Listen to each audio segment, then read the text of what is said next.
Hi fabulous people, welcome back. So in today's video we are going to be talking about hairline.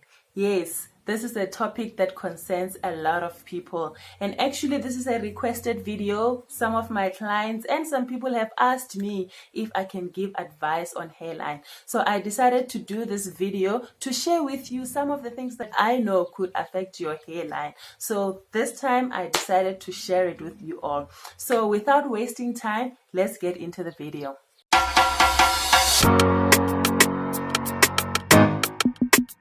Most of us have tried a whole lot of products to try and grow our hairline.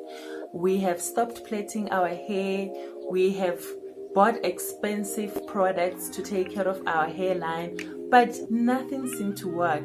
Actually, our hairline is just getting worse. It's just receding, and we are wondering, what are we doing wrong that could be affecting our hairline? I'm going to be discussing these issues and also what we can do to improve or combat or find solutions to this. So the first one that I want to discuss is this here. Yes, Mugusha. We call it Mugusha. If you go north, we call it Mugusha. Yes, go Limpopo. Ke Mugusha ntwe. Re rauka ka yona, re dira Mugusha, re robala ka yona. So I'm sure if you're from the north, you will know what I'm talking about.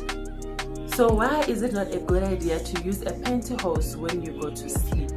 So I mean, this is a habit that we have seen growing up. Our cousins, our sisters, we all use Mugusha to tie our head and sleep.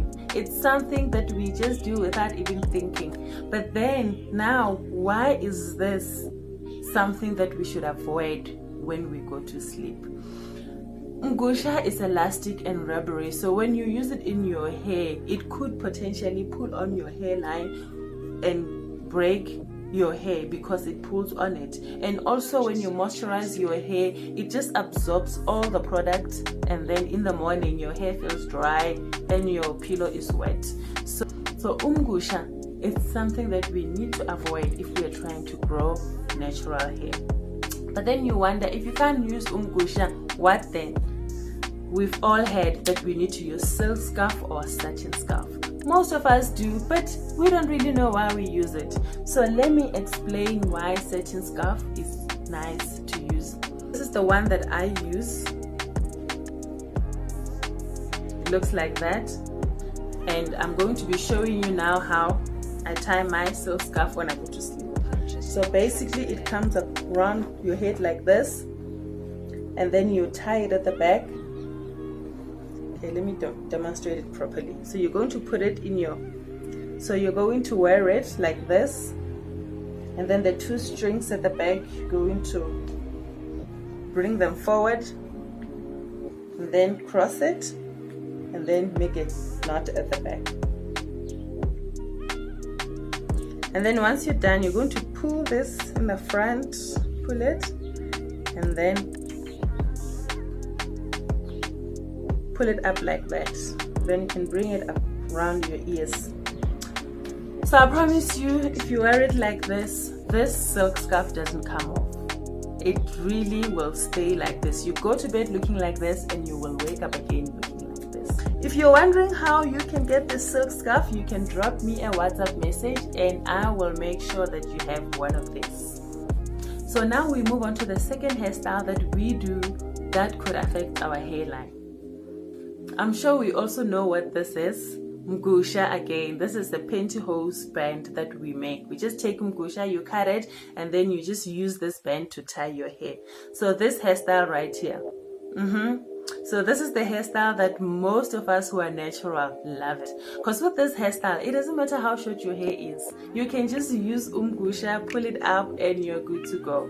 So, but then also again, the same reasons that we spoke about just now are the same reasons that will affect us when we use this Mugusha, this band, to tie our hair. So because when you tie it with this Mugusha, you tie your hair back like that, it actually rubs on your hairline. And some of us do these hairstyles, we make sure that they're tight because we want them smooth and flat. But that could not be a good idea as well, because it will affect your hairline. You're pulling too much on your hairline. So instead of using this bands, it's better to use a silk band. Let me show you what I use. So this is the one that I use. This is my silk band or satin. You can just take a satin or silk duke in the house that's old, and you can use it to make one of these to tie your hair. So I'm going to show you how I tie this to make sure that my hairline is still intact. So I first moisturize my scalp with the scalp oil, Fai-bulous scalp oil. I make sure that I go around nicely with this, and then after I massage it in, and when I'm done, I use the leave-in conditioner, Fai-bulous leave-in conditioner. I put that in my hairline as well, and then I also massage the hair, and I finish off with the shea butter. So I also use shea butter when I'm done, just to make sure that the hair on my hairline is well moisturized before I apply any tension to it. So let me show you how I do this. So I take my brush that looks like that after I've applied my product, and then I'm going to just gently brush my hairline. Gently brush the hairline. And when I'm happy with my hairline, I take my silk band and I tie it at the back. So when I do this, when I tie it like this, I don't make it very, very tight.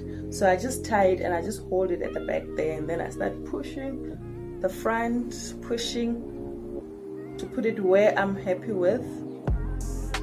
So when I'm done, so this is where I would like to have mine. So when I'm done, I'm just going to make a knot at the back, secure this band, and once it's secure like that, then I start doing this. I push back like this so that my hairline is not understrained. As you can see, the hairstyle is done, and I'm happy with the way the hairline looks. It's not untidy. I brushed it already and it looks fine to me. So I'm just going to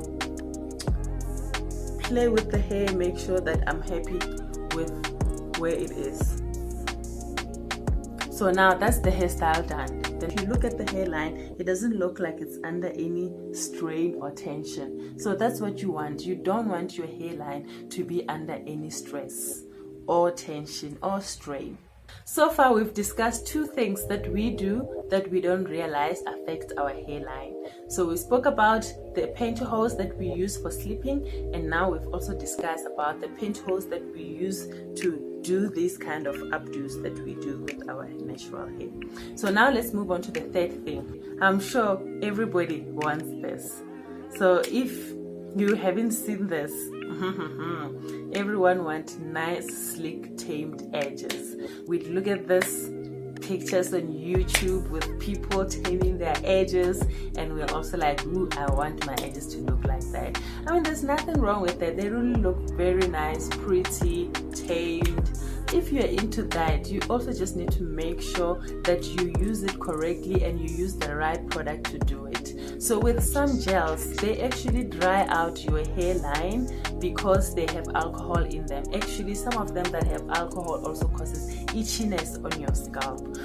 Personally, I'm not a fan of gels in my hair because I found that gel really dries out my hair, my edges. When I use it, I actually do feel that my hair is dry. So I try my best not to use gel in my hair. But for some people, that's not the case. So just make sure that you find the right products to use for your hair.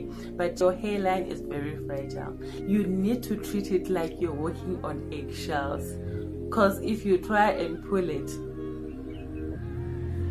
it's gone. So please treat your hairline with TLC and it will stay.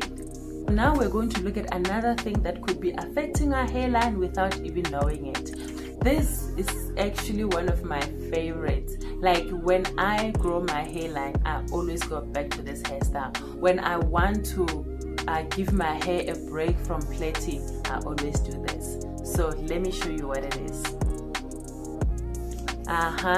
Head wraps. So I love head wraps. I really love head wraps. When I'm tired of pulling my hair and I just need a break, I just do head wraps to grow my hair. If you're not careful, you can affect your hairline with your head wrap, depending also on the material that you use for your head wrap. So the best thing to do is always to use satin or silk head wraps. So you can use satin head wraps that look like this. You can still have nice hairstyles with this, but then there are lots of beautiful head wraps there. Not everyone wants to always use satin. Who needs satin head wraps when there's kente, when there's what's this other one? But so let me show you what I do to make sure that my hair is protected and my hairline when I do head wraps. They help me grow my hairline when I feel like it's under strain. When I don't want too much plaiting in my hair, I treat my hair and I always just put it in twist so that I can moisturize it daily and also do my treatments. But if I feel like it's a hairstyle that I don't want to take out there, I always just use a head wrap. They're the best protective styles for me. So before I use any head wrap, if I'm not using a silk head wrap for my hair, I use my satin scarf or silk scarf. So I first tie my hair like that. After it is well moisturized and treated, so I will tie my hair with my silk scarf.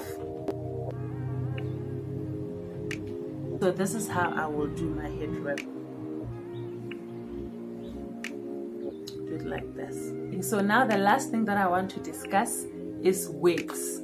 Yes, we also love our wigs, especially with the winter approaching. Wigs are always the best to wear in winter, but you also need to make sure that you wear these wigs properly and that you attach them properly to make sure that they don't damage your hairline. I don't wear my wigs with my hair exposed like this, so I'll always just do like cornrows going back, and then I'll wear my wigs like that. But also, even when I do these cornrows, I do not touch the hairline. I make sure that I plait very softly here in the front so that my hairline is not pulled.